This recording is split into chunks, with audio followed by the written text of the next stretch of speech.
3 बच्चे संभालने पड़ते हैं। अच्छा, 3 कौन कौन से? 2 हमारे हैं और 1 मैं। वायलेंस या मार कुटाई जैसी चीज ये कोई 20वीं सदी का फिनोमेना तो है नहीं, ये तो सदियों से चला आ रहा है। और ऐसा कहना कि ये फिल्मों ने ही इस चीज को बढ़ाया है या उकसाया है, ऐसा समझना मैं सोचूंगा कि गलत है। और इतने साधन हो गए हैं, रेडियो हो गया है, टेलीविजन हो गया है, सिनेमा हो गया है, चीजें हो गए जिनकी वजह से उनके ऊपर भी एक्सपोजर जो है ये बहुत ज्यादा हो रहा है। लेकिन उसे किस तरह रोकें ये हमारे हाथ में नहीं है।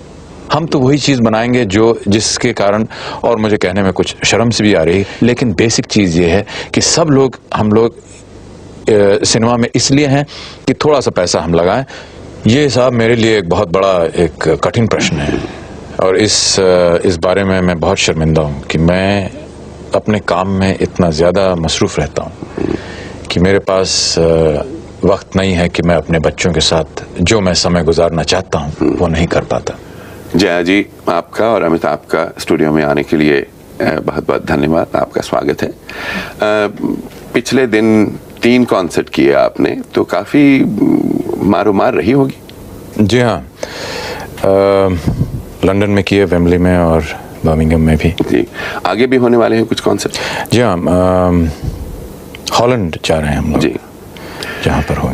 ये बात बताइए, ये कॉन्सर्ट क्यों? आपका ज़्यादा रुचि तो से कहा बताते हैं कि फिल्मों में है, लेकिन ये कॉन्सर्ट कब से आपने?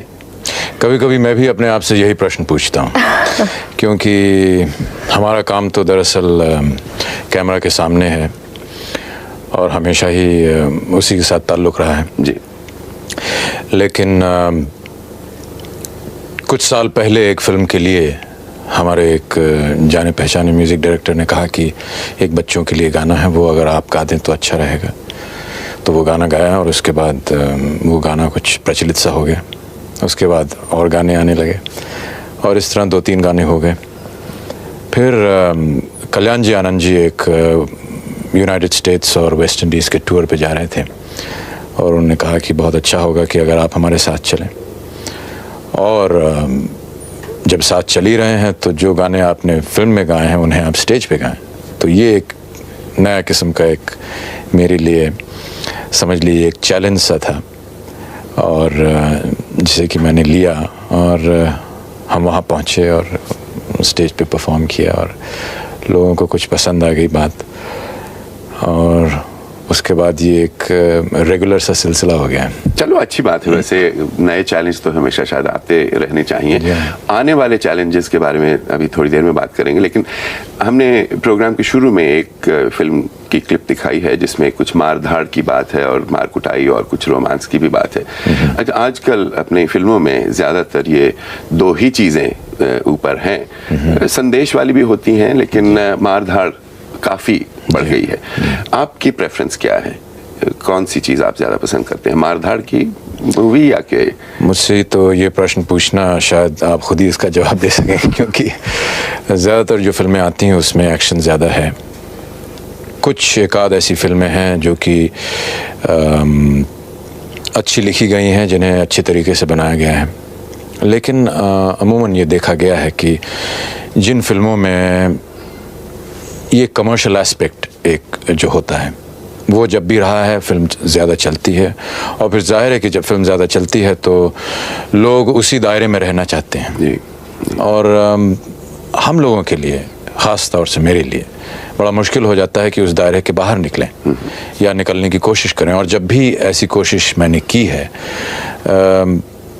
अपने आप को तो सेटिस्फैक्शन मिलता है, लेकिन शायद दर्शकों को इतना सेटिस्फैक्शन नहीं मिलता क्योंकि फिर वो बॉक्स ऑफिस पे बात नज़र आती है। यही है नए दौर की भी जो फिल्में चल रही हैं। आपने भी तो जया जी काफ़ी फिल्में की हैं और आम तौर पे ये कहा जाता था कि आपकी फिल्में जो थीं वो ज़रा नॉर्म से हट के हुआ करती थी।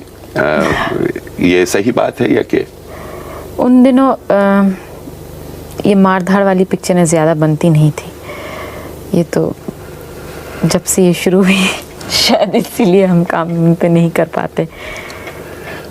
लेकिन आपके लिए तो शायद थोड़ा सा ये भी है कि बच्चों जी हाँ। के कारण भी तो शायद आपने फिल्मों जी को हाँ। थोड़ा सा ज़रा कम कर दिया है, कि फिर वापसी अब चालू कर दिया आपने? नहीं, शुरू तो नहीं किया। अभी बच्चों की देखभाल? हाँ, 3 बच्चे संभालने पड़ते हैं। अच्छा, 3 कौन कौन से? 2 हमारे हैं और 1 मैं। मैं समझ गया, वैसे मैंने कहा इसको जरा शब्दों में कह दिया जाए। अच्छा, एक बात बताइए, नए दौर का अभी हमने जिक्र किया, वो अमूमन सस्ते से बनाई जाती हैं, कम पैसे से, कम कहा जाता है। अब ये भी कहते हैं कि अपने यहाँ कोई वीडियो का भी चक्कर काफ़ी हो गया है, तो अब वीडियो की जो मूवी अगर चलनी शुरू हो गई और वो भी सस्ते में बनेगी, तो उसका कोई असर फिल्मी लाइन पे कुछ होने की उम्मीद है?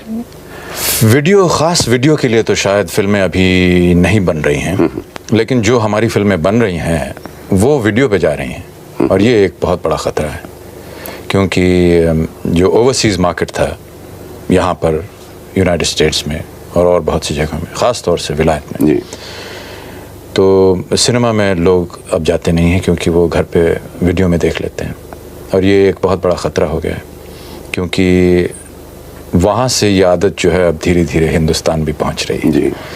और बड़े शहरों में तो ख़ास तौर से ये एक बहुत ही बड़ा एक मेनेस है, जिसे कि रोकने के लिए कुछ करना चाहिए, सरकार को कुछ करना चाहिए। लेकिन आप देखिए, वहाँ पे अगर इतने करोड़ों लोग हैं, उनमें से कितने लोग, क्योंकि शहरों की आबादी तो इतनी ज़्यादा नहीं है, सिर्फ 3-4, जी हाँ, 3-4% होंगे लोग, और बाकी जो नहीं, आपको शायद मालूम नहीं है कि आजकल वीडियो जो है वो बसेस में चलता है। क्या कह रहे हैं आप? जी हाँ। अच्छा, हाँ, ये भी हमने वीडियो बसेस कहते हैं, यानी कि आप एक तो मान लीजिए दिल्ली से चंडीगढ़ जा रहे हो, या बम्बई से पूना, या पूना से आगे जा रहे हो, तो वो तो इंटीरियर्स में जा ही रहे हैं ना, और साथ साथ वीडियो भी देख रहे हैं। होटल्स में चलते हैं वीडियो, और जो इंटीरियर्स हैं वहाँ पर छोटी छोटी दुकानों में, यानी आपको पीने के लिए कुछ दिया जाएगा, कुछ थोड़ा बहुत खाने के लिए भी दिया जाएगा, और साथ में एक फिल्म भी दिखाई जाएगी।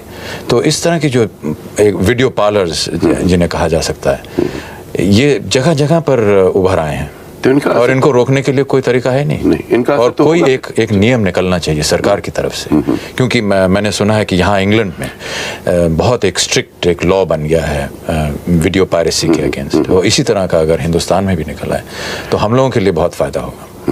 अब इसी से एक बात और निकलती है कि अगर घर घर में, या घर घर में नहीं, या जैसे कि पहले रेडियो जब आया था तो मोहल्लों में लोग देखा करते थे, अगर वीडियो इसी तरह जगह जगह पहुंच जाए और लोग देखेंगे, तो असर तो ज़रूर होगा। फिल्मों का असर या टेलीविज़न का असर तो लोगों के ऊपर बहुत होता है। बिल्कुल। अभी हमने क्लिप देखी, इसमें काफ़ी शशि कपूर हैं, आप हैं, काफ़ी अपना हो रही है, झगड़ा हो रहा है।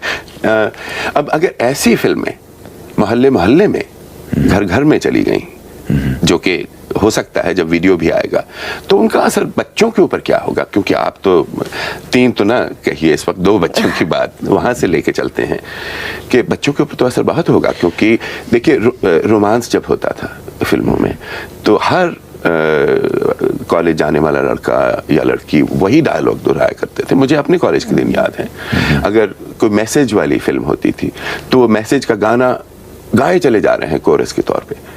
अब ये मार कुटाई है। अच्छा, आप लोग तो स्टंट करते हैं, आपने, अगर आप खुद करते हैं, जो कि मैं समझता हूँ आप खुद काफ़ी करते हैं, लेकिन आपने ट्रेनिंग ले रखी, लेकिन दूसरे लोगों ने तो ट्रेनिंग नहीं ले रखी, तो अगर वो इनमें हिस्सा बटाना शुरू कर दें तो काफ़ी। देखिए, वायलेंस या मार कुटाई जैसी चीज़, ये कोई 20वीं सदी का फिनोमेना तो है नहीं, ये तो सदियों से चला आ रहा है। और ऐसा कहना कि ये फिल्मों ने ही इस चीज़ को बढ़ाया है या उकसाया है, ऐसा समझना मैं सोचूंगा कि गलत है, क्योंकि सिनेमा बेसिकली एक 20th सेंचुरी फिनोमेना है, और वायलेंस सदियों से चला आ रहा है। युद्ध हुआ करते थे, महाभारत हमारी जो है उसमें भी युद्ध है। लेकिन आपका कहना सही है कि अगर बच्चे जो कि इस समय और इस युग में और बहुत ही कम उम्र से उनको सिनेमा देखने का शौक हो गया। यानी मैं तो समझता हूँ कि खैर मैं तो आपसे बहुत छोटा हूँ, मैंने भी शायद 14 या 15 या 16 साल की उम्र से सिनेमा की एक अवेयरनेस जिसे कहते हैं वो आई होगी। लेकिन आजकल का जो बच्चा है वो तो 2 साल से फिल्म स्टार्स को पहचानना शुरू कर देता है। तो साइंटिफिक डेवलपमेंट को आप रोक नहीं सकेंगे। नहीं, बिल्कुल नहीं। ये तो बढ़ेगा ही, और जैसे जैसे बढ़ता जाएगा। मैंने वीडियो जो है शायद 40 साल की उम्र में चलाना सीखा। मेरा लड़का 4 साल की उम्र से वीडियो चला सकता है, वो कैमरा चला सकता है। तो साइंटिफिक प्रोग्रेशन तो होता रहेगा और ह्यूमैनिटी जो है वो इस चीज के ऊपर एक्सपोज होती रहेगी और ये चीजें बढ़ती जाएंगी। अब हमें ये देखना है कि जो हम चीजें उन्हें दिखा रहे हैं उनका असर उनके ऊपर किस तरह से हो रहा है। यही तो जिस तरह से साइंटिफिक डेवलपमेंट जो है उसका असर उनके ऊपर पड़ रहा है, उसी तरह मैं समझता हूं कि उनका दिमाग जो है वो उन चीजों पे भी ज्यादा जल्दी पकड़ेगा जो उन्हें दिखाई दे रहा है। और इतने साधन हो गए हैं, रेडियो हो गया है, टेलीविजन हो गया है, सिनेमा हो गया है, चीजें हो गए जिनकी वजह से उनके ऊपर भी एक्सपोजर जो है ये बहुत ज्यादा हो रहा है। लेकिन उसे किस तरह रोकें ये हमारे हाथ में नहीं है। हम तो वही चीज बनाएंगे जिसके कारण, और मुझे कहने में कुछ शर्म से भी आ रही है, कि जिससे हमारा पैसा हमें वापस मिल जाए। क्योंकि देखिए हम लोग सब और लोग बहुत कुछ कहें कि हम सब आर्ट के परफेक्शन के लिए हैं या इस चीज के लिए हैं या उस चीज, लेकिन बेसिक चीज ये है कि हम लोग सिनेमा में इसलिए हैं कि थोड़ा सा पैसा हम लगाएं, कुछ लोग वहां कमाएं, कुछ यहाँ कमाएं, थोड़े से पैसे हमारे पास हैं। क्योंकि एक तरह से ये एक हमारे लिए रोजी है। बिल्कुल है। और तो ये तो हमें करना ही है, क्योंकि बॉक्स ऑफिस पे जो रिटर्न है वो तो हमें देखना ही पड़ेगा। और जो चीज प्रचलित हो रही है वो सामने आ रही है। हम जब दूसरी किस्म का सिनेमा बनाते हैं वो चलता नहीं।